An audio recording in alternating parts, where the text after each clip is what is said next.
kane mu cyerekezo 2050. Radio Imanzi 105.1 FM. We got you updated. This is Radio Imanzi News in English.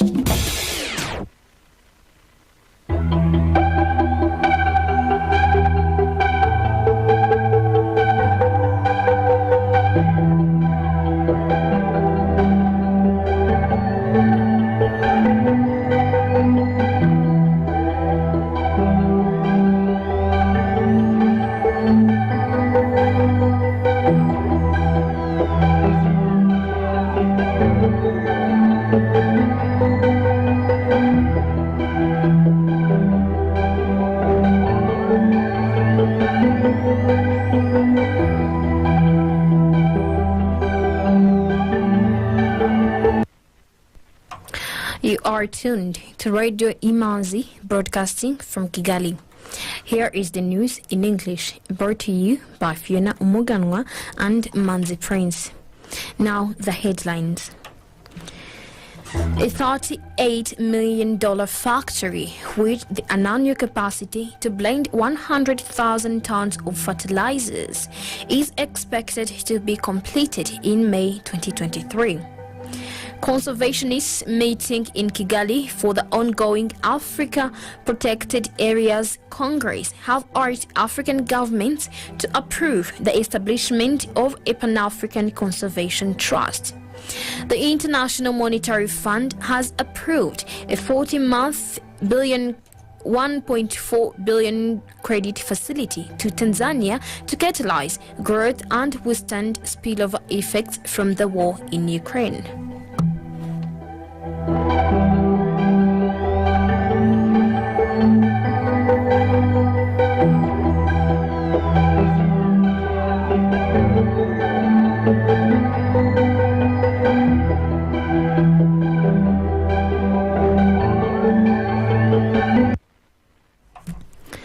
Welcome back.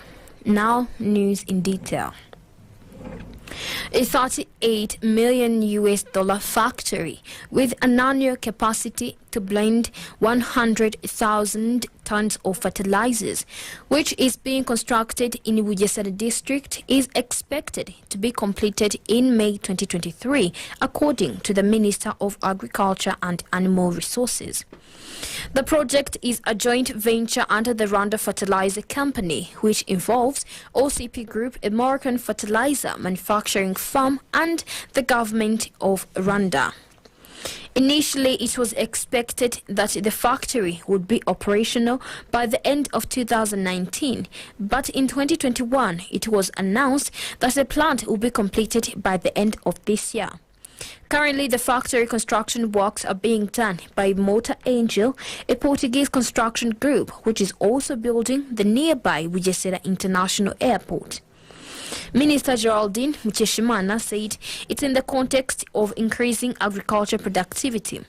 This blending facility will be providing appropriate fertilizers tailored to the soils we have and according to the crop needs. She also indicated that it will ensure efficiency in fertilizer use. According to data from the Rwanda Agriculture and Animal Resources Development Board, in the current fiscal year, Rwanda targets to distribute 50,179 tons of fertilizers with government subsidy among farmers amid the rising cost of this farm input. This amount is less than what was applied in the 2020-2021 fiscal year. According to the Agriculture Ministry's 2020-2021 annual report, 84,306 tons of fertilizers were used by farmers. Fertilizer prices have gone up because of the COVID-19 and Russia-Ukraine war impact, which resulted in the supply chain disruptions, and the government had to increase the subsidy in order to help lower the cost for the farmers. Conservationists meeting in Kigali for the ongoing Africa Protected Areas Congress have urged African governments to approve the establishment of a Pan-African Conservation Trust, which will help mobilize resources for the conservation of Africa's protected areas. The call to ratify a pact was made by Hailemariam Desalegn, the former Prime Minister of Ethiopia, during the discussions on needed African-driven, innovative and sustainable financing solutions. Desalegn was speaking in his capacity as chairperson of the APAC steering committee and also the patron of APAC. Imanzi Prince has this report.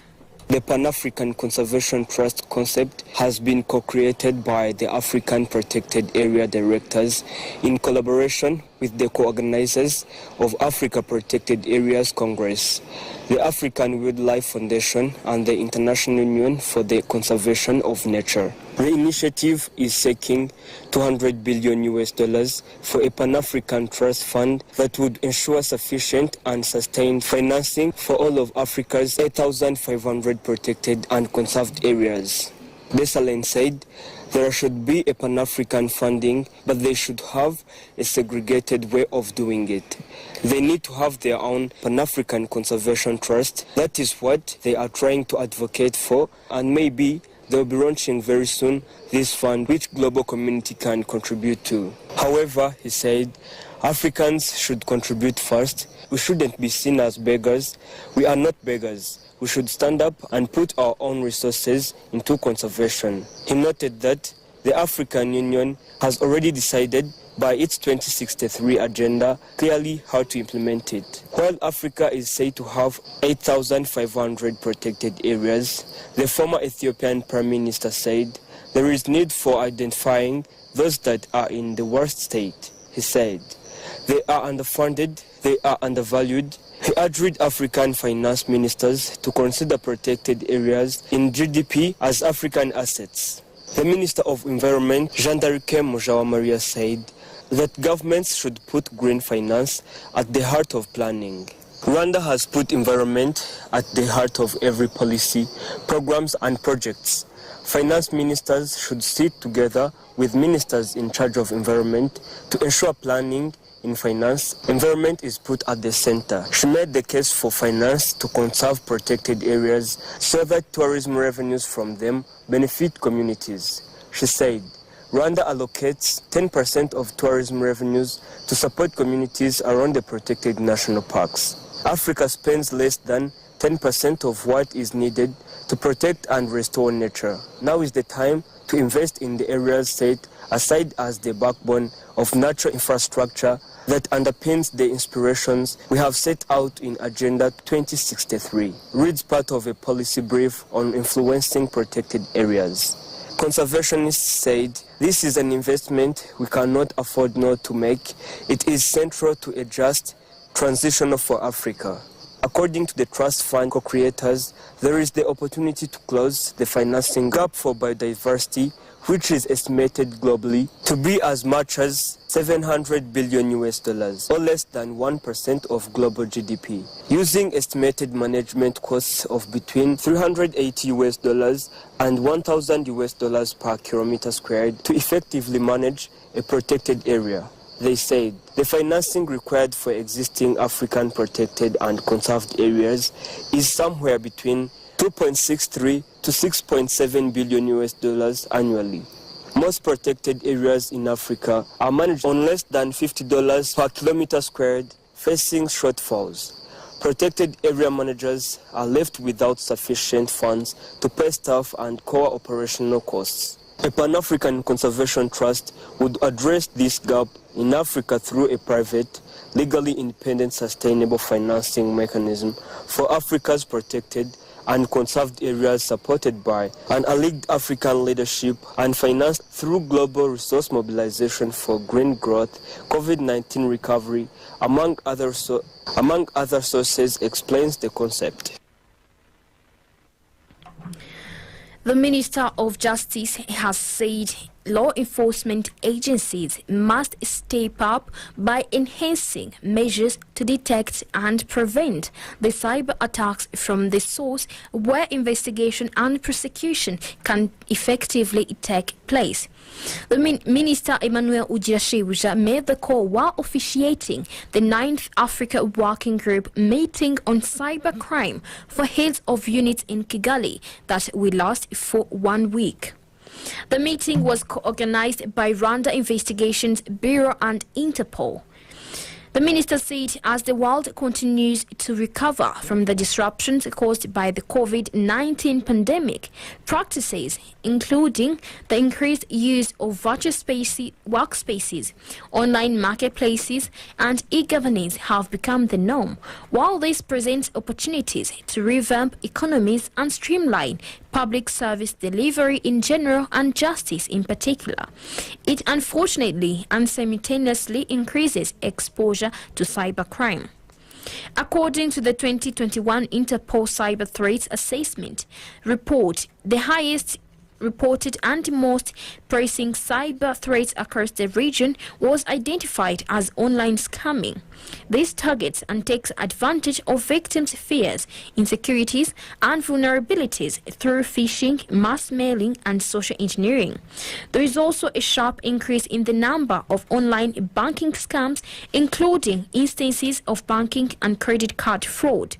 Africa has more than 500 million internet users, placing the region ahead of other regions such as North America, South America and the Middle East.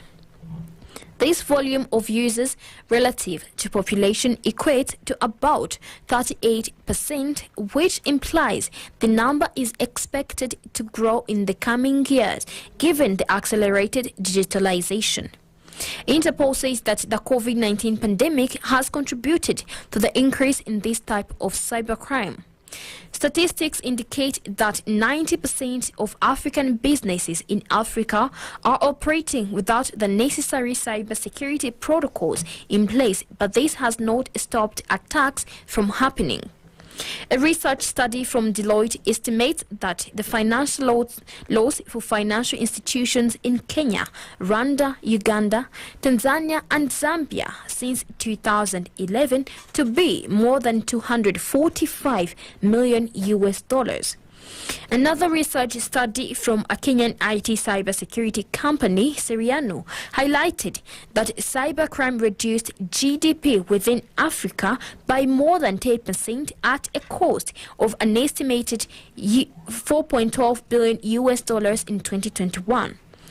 The Know Before African Report 2019 pointed out that phishing was one of the top cyber threats in Africa, while Interpol's private partner Kaspersky detected that South Africa, Kenya, Egypt, Nigeria, Rwanda and Ethiopia had about 2 million phishing attempts in 2020 alone.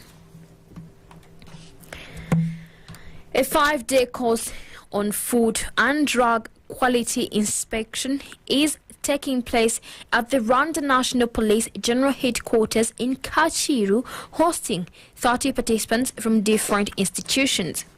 Trainees include police officers, investigators from Rwanda Investigation Bureau, as well as those from Rwanda Food and Drug Authority and the Ministry of Health. Imanzi Prince has more.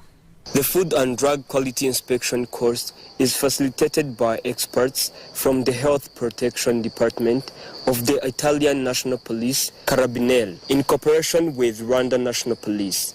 In opening the course, the Deputy Inspector General of the Police in charge of administration and personnel, Jean-Chantal Ugeneza, observed that foodstuffs, drugs and medicine traded illegally are a serious threat to public health. If produced but traded illegally or poorly stored, it presents a serious threat to public health since they are dangerous for human consumption. She said the training comes to support the Rwanda Food and Drugs Authority to achieve its mandate to protect the public health through regulation of human and veterinary medicines, vaccines and other biological processed foods, medicated cosmetics, medical devices, household chemical substances, tobacco and tobacco products. The Carabinieri officer, Colonel Francisco Cesar, noted that they come from different backgrounds with different legal systems from different institutions carrying out different functions. However,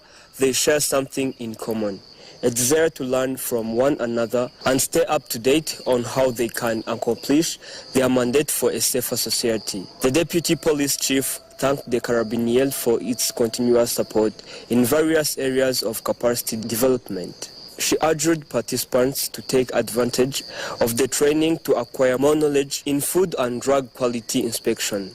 Rwandan Police and Carabinieri signed a cooperation agreement in 2017 to partner in capacity development, including peace support operations, counterterrorism, aviation security, public order management, VIP protection, cybercrime, traffic and road safety, environmental protection, as well as acquisition of modern policy equipment, among others. Economic news is a regular feature on Radio Imanzi.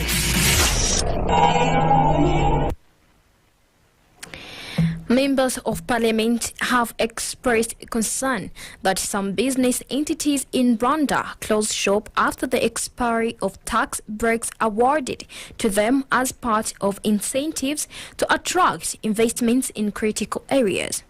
This, the legislature said, erodes the gains made towards job creation for Rwandans. The lawmakers say this as the Chamber of Deputies adopted its Committee on Economy and Trade analysis report of the National Investment Policy set in April 2017. Yvette Rudasingwa has this report. MP Theogene Munyangeo, the committee chairperson, said that during the interactions with the Ministry of Public Service and Labour, it was realized that from 2017 to 2020 investment amounting to $7,436 billion were made, which supported the creation of 778,136 jobs, or an average of 194,534 jobs annually. Under the first phase of the national strategy from transforming NCT1, which runs from 2017 through 2024, the government targets to create 1.5 million jobs, or over 214,000 jobs per year. Munyangeo, however, said that there are two major challenges that they found out. One, some of the entities stop their project after the expiration of the grace period for incentives that they are given, which discontinues the already created jobs. Second, many investment projects are concentrated in the city of Kigali, a situation that does not provide employment opportunities to the people migrating from different provinces, rural areas, as the available opportunities are limited. Commenting on the issue, MP Veneranda Nyirahirwa said that it is a concern that should be looked into and addressed.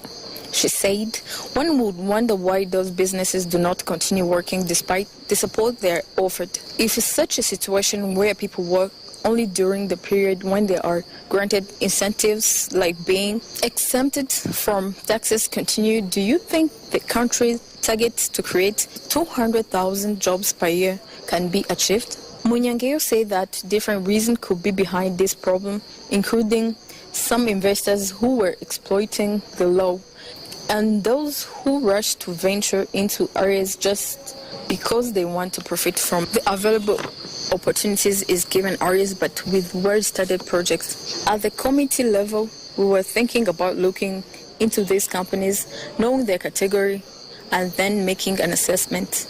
But we had also requested them, government officials, to carry out a study on this so that we get evidence-based information, he said.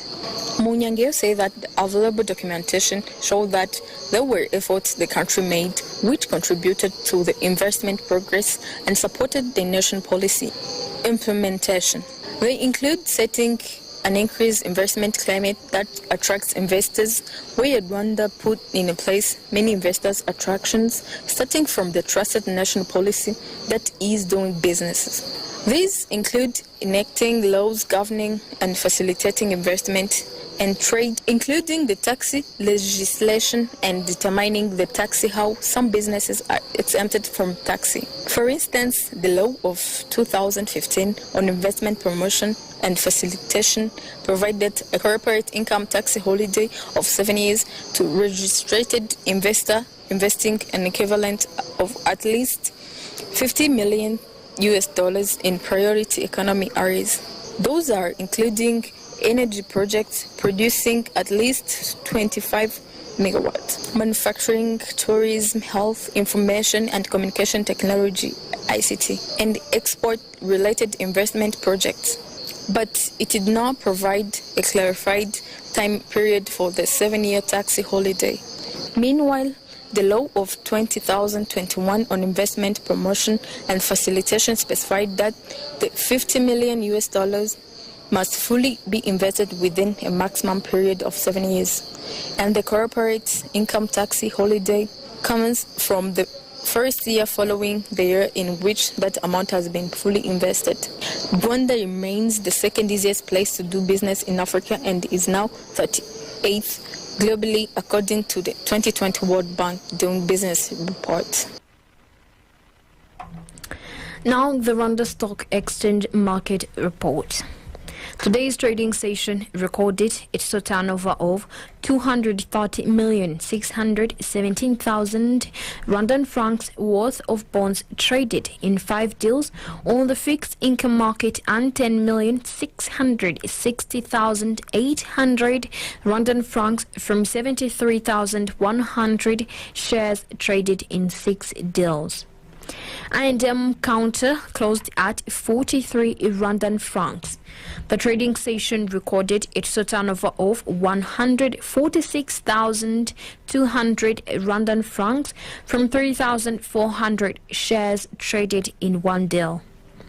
Bregwa closed the counter at 160 Rwandan francs. The trading session recorded its turnover of 10,373,000 Rwandan francs from 68,900 shares traded in 4 deals. M10 Rwanda closed the counter at 177 Rwandan francs. The trading session recorded a turnover of 141,600 Rwandan francs from 800 shares traded in 1 deal.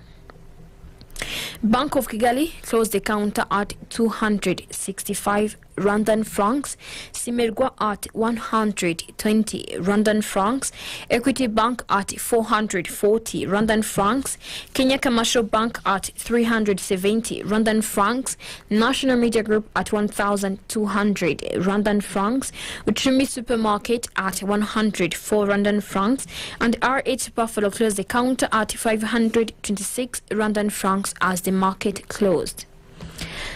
Now the currency market review of today. The Kenyan shilling buying price was 8.5 Rwandan francs and the selling price was 8.7 Rwandan francs. Tanzanian shilling buying price was 0.43 and the selling price was 0.44. Ugandan shilling buying price 0.26 and the selling price was 0.27. Burundian franc buying price was 0.49 and the selling price was 0.5. The US dollar buying price was 1,016 Rwandan francs and the selling price was 1,036 Rwandan francs. The British pound buying price was 1,214 Rwandan francs and the selling price was 1,238 Rwandan francs. The euro buying price was 1,029 Rwandan francs and the selling price was 1,050 Rwandan francs.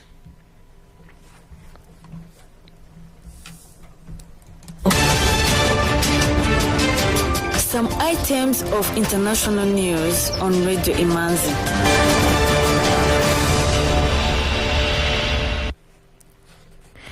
Moving on ahead, now the International Monetary Fund has approved a 40-month $1.04 billion credit facility to Tanzania to catalyze growth and withstand spillover effect from the war in Ukraine. Tanzania will receive an immediate release of $151.7 million as part of the extended credit facility. Tanzania had already accessed an emergency support from the lender amounting to $561.5 million last year. On the other hand, the IMF has also given Kenya a $235.6 million loan for budget support. The IMF say that Kenya showed a very strong performance in tax collections during the 2021-2022 fiscal year, which has created fiscal space to temporarily cushion part of the higher fuel and food costs that have hit households while still meeting the program's fiscal targets. The government of Cape Verde and the French airport management group Vinci Airports have signed concession contracts for the 4 international airports in the country and 3 domestic airfields of the next 40 years. This concession will improve the quality and performance of the airports, take advantage of tourism as an important sector for the Cape Verdean economy, and promote Cape Verde as an investment destination. A judge in the United States has set an October trial date for the looming legal battle between Twitter and Elon Musk after the social media giant accused the Tesla CEO of smearing its reputation and lowering its value. Today's hearing centered on Twitter's push to set a trial date for as early as September in a case focused on Musk's attempt to walk away from a $44 billion agreement to purchase the company. Twitter is seeking to resolve months of uncertainty for its business as Musk tries to abandon the takeover, alleging Twitter misled him about the tally of fake accounts on the platform. Musk announced that he was terminating the deal earlier this month, but Twitter has sought to hold him to it, saying he knowingly, intentionally, willfully, and materially broke the agreement. The toxic chemical methanol has been identified as a possible cause of the deaths of 21 teenagers at a bar in the South African city of East London last month. Methanol has been detected in all of the 21 individuals that were there. However, there is still progress analysis of the quantitative levels of methanol and whether it could have been the final cause of death. Authorities are still awaiting the conclusive results, which are being conducted at a laboratory in the city of Cape Town. And with that, we come to the end of tonight's edition. You are with me, Fiona Umuganwa, and Imanzi Prince.